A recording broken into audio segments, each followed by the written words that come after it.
Hey there everyone, Mazarok here, and today we're going to be looking at how to solo your layer 3s of Torghast as a Warlock. And I have been doing so as Demonology. I have tested all three specs, and I have found Demonology to be one of the better ones, surprisingly. Now, as a whole, Demonology has been a very sleeper spec in this X-Pack, and we're going to talk about that in a later video, but right now we're going to talk about how Torghast and Demonology can really work for you. So when you're looking at talents, number one, I like the Demonic Strength. It is a 1-minute burst AoE.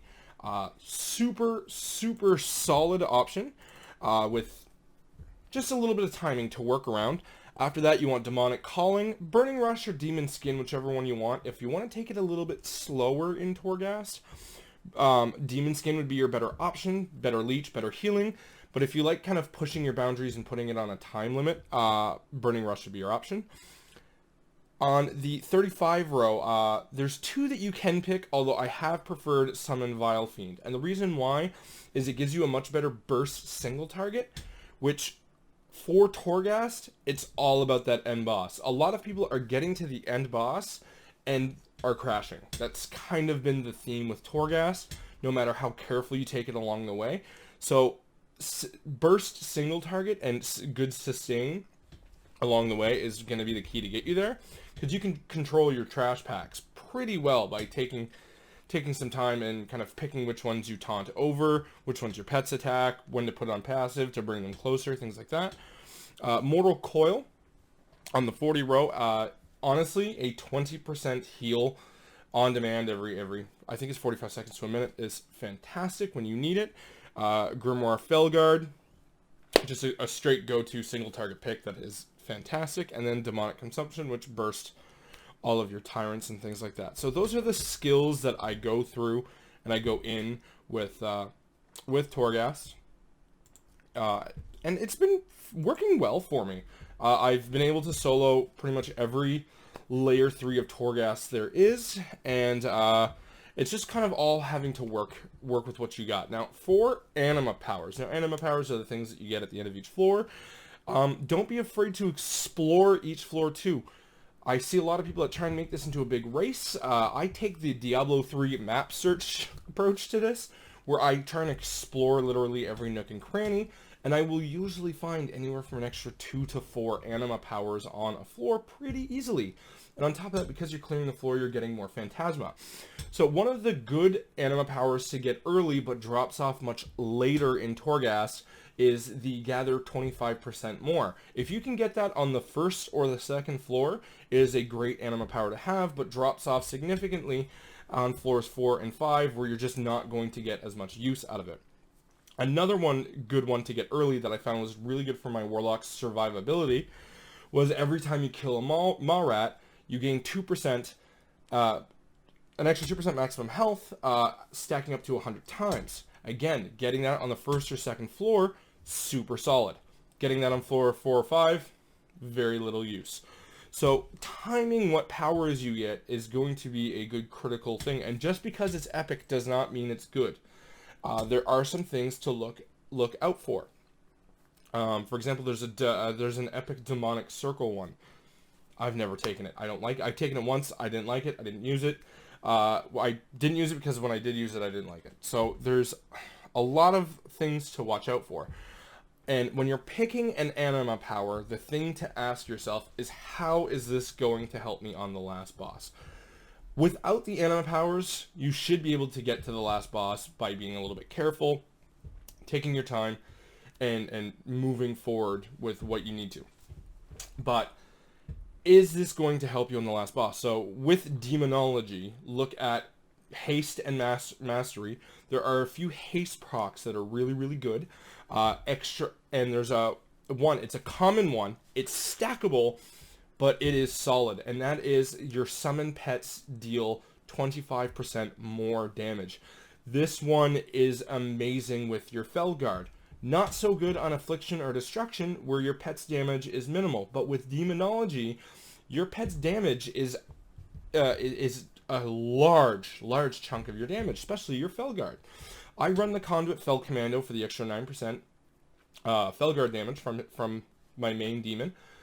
Then you stack that on, I've seen myself get an extra 125, 150. Well, your demonic strength, that burst AoE I was talking about, that is entirely your Fel Commando.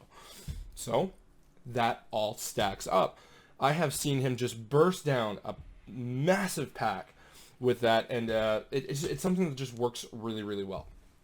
So it's not necessarily the rarity of the Torghast power that calls, but look for haste procs, mastery procs, anything that can increase the health and damage of your demon are also really, really good picks.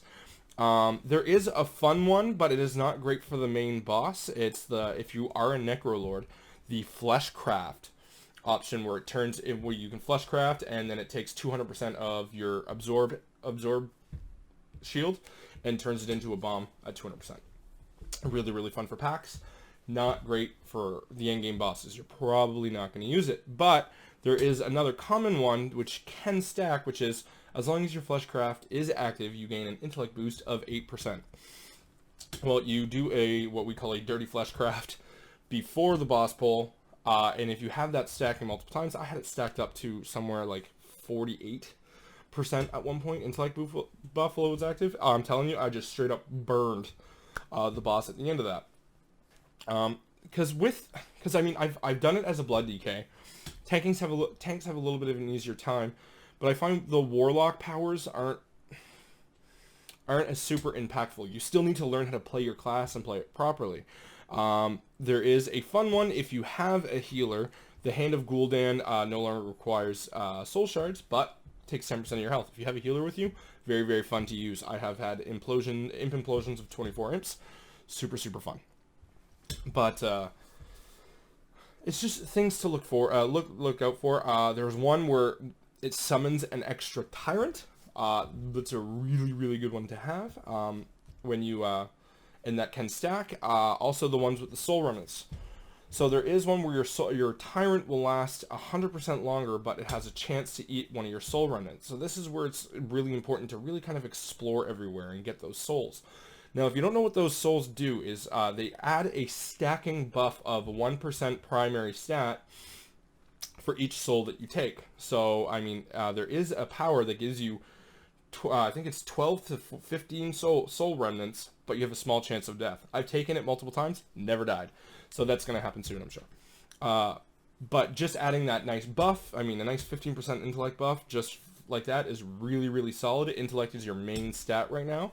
Then with Demonology, it goes haste and mastery for secondary stat prio. So those are kind of the key things to look out for. Those have been some of my more fun Anima Powers. There's an epic that I grab at every single time, is it increases the health and damage of your summoned demon, your main one, by 100%. But it only activates once you land on a new floor. So when you pick this one, you need to be very careful about your pet's health, because if he dies and you resummon him, he goes back to normal. But this will continue on throughout the entire thing, and it does activate the moment that you pick it. Super, super solid pick. Again, relying on your Felguard to do a lot of damage, but at this point you need to make sure your Felguard stays alive. There is another few ones that work really well that increase the radius of your implosions, because you should be doing a lot of Hand of Gul'dans whenever you can. Good AoE, increases imps, increases things like that. And right now I am running the legendary where it has a 15% chance to proc a second time. And there is one where your implosions have 25% critical strike chance. All of those are all stackable, and that is the thing with these Anima Powers. If you get it once and you see it a second time, it is stackable. And it's very, very nice for that reason. So with that, this is my layer 3 run of Cold Heart Interstitia. I hope I pronounced that right. Where I go through. So if you just kind of want to take a look and see me go through, I did make some mistakes along the way, but I had a really, really good time doing it. It was fairly easy. It took me about 50 minutes total to do a careful run, because I was really worried about my deaths. Now, if you've never been into Torghast, and if you have been into Torghast and failed, you know that if you get past your death caps, like what your allowment of deaths are, a monstrous being will come out with like 40 million health and just wreck your face. There's no way. Excuse me. There's no way to take him out. So with that, I'm gonna leave you guys with the rest of this footage. Go through it, have fun. If you have any questions, leave that in the comment below. But I think Demonology, it really is a sleeper spec. I've been bringing it into Castle Nathria, which I'm going to talk about Castle Nathria and Demo in another video coming up. But right now I kind of wanted to cover Torghast because there's a lot of great legendary powers in Torghast. The legendary memories. So it's just kind of stuff to think about and move forward. Take a look at what the powers I get. But there's also a lot of other good powers. Just because I didn't get them this time does not mean they shouldn't be taken. And spend your anima on getting the extra plundered powers. There is a potion to look out for that comes around that increases your damage by 30%. Super, super solid pick. Aside from that, again, just keep in mind, whatever power you pick, will this help me against the last boss? That is the big takeaway from this. Because if you continually take powers like that, your main run might struggle a bit, but you will get through it. But as long as every power you have is helping you single target, burst, and destroy that last boss, you will get through this. So some of them are really fun in the dungeon. Like, I know there's a mage one that you can polymorph something and turns into a bomb and explodes. Really fun. Not that great versus the last boss. That's the problem. So it's kind of things to think about, whether you're running this in a party or not and things like that, whether it'll work together. But this is kind of a quick guide on how to solo. I have tried Affliction. Affliction is kind of tough because there's a lot of things that the powers aren't great with Affliction, unfortunately. Like the summon an extra Dark Lair. Not that fantastic because Dark Lair doesn't do that much damage. It's your dots that do damage. And it's just kind of blah. And I tried Destruction. I really did. But so far, sorry to all the Destro fans out there. Since pre-patch, I've just not been a fan of Destro.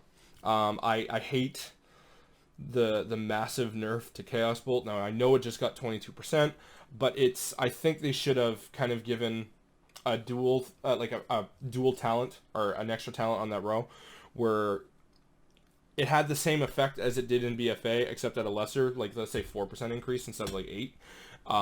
And have that as a talent, but then have the same one for Rain of Fire and talent, so you could really spec into what you want, if you want to do an AoE or if you want to do a single target build. That's just kind of how I would have done it though, but I think Chaos Bolt just got hit with a baseball bat way too hard. But just my opinion. So I'll leave you with the footage here on how this works. Take a look, have fun. If you have any questions or comments for me below, I have been maining my Warlock. Now, due to a lack of haste options, I have been struggling to get up to 15%. Closest I've gotten to is 14 with all the buffs and food and everything else. I have been running Demo in Castle Nathria, and we do have a second Warlock in our raid that has been running Castle Nathria as well, and we both decided on Demo because, yes, I know it goes haste and mastery for Demonology, but mastery and haste for Affliction, but the problem is Affliction feels terrible without a minimum amount of haste.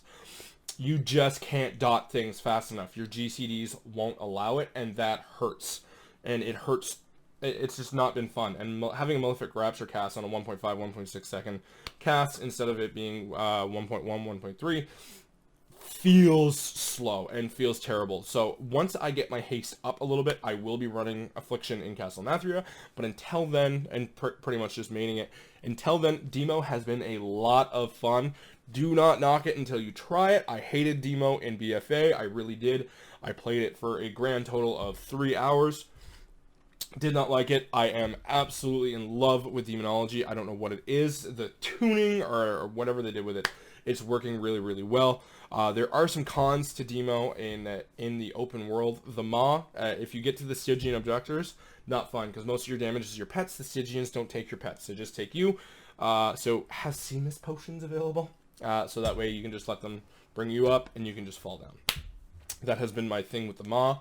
And there are a couple of world quests where you have to like shoot a spear and you're kind of like riding on a flayed wing trying to kill the rider.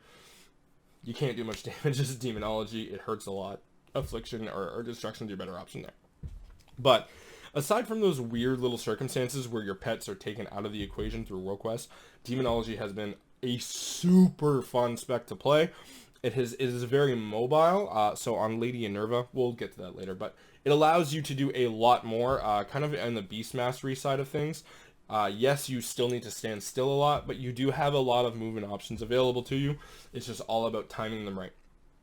But yeah, I gotta say, man, Demonology, super sleeper spec, a lot of fun in Torghast, and a very easy way for you to solo and get your layer 3s done, which is going to give you the most amount of Stygia. You should be trying to get as high of a layer as you can, but right now in Shadowlands, there's just so much to do right now that, and I know everybody wants to get layer 6, get everything done as fast as you can, but between running keys and everything there is to do in Shadowlands right now, it is okay. There's a lot of catch-up mechanics in Shadowlands. You don't need to get 100% of the things done 100% of the time. You will be fine. Make sure you get the large chunk of Soul Ash. Get your legendary memories. Like I said, I'm sorry, I have been running Scoldus Hull on this video. That is 100% my bad. So, so this is my run for Scoldus Hull, not Cold Heart Interstitia. I apologize there. That's my bad, but yeah, no. So Demonology, super sleeper spec. If you have any questions on Demonology, an AoE build or anything like that, let me know. I'm going to be covering it a little bit more further. Do expect more WoW videos as time goes on. Unfortunately, we are weaning my youngest off naps, and that means I am weaning my youngest off naps. So making videos was during those nap times where I had a lot of time to shoot. I don't have that time anymore, so trying to find that time has been super fun with an energetic toddler running around the house all day long. Don't forget to like, comment, subscribe, please. It really does go a long way. I stream on Twitch every Tuesday, Thursday, and Saturday. Come on by, check it out. As well, I run an actual D&D campaign Sundays, 7 p.m. Eastern on Twitch. We are into the Rime of the Frostbane. It has been a ton of fun. Come on by and check it out. Aside from that, I hope you guys are, again, enjoying Shadowlands as much as I am. Enjoy your time. See you around.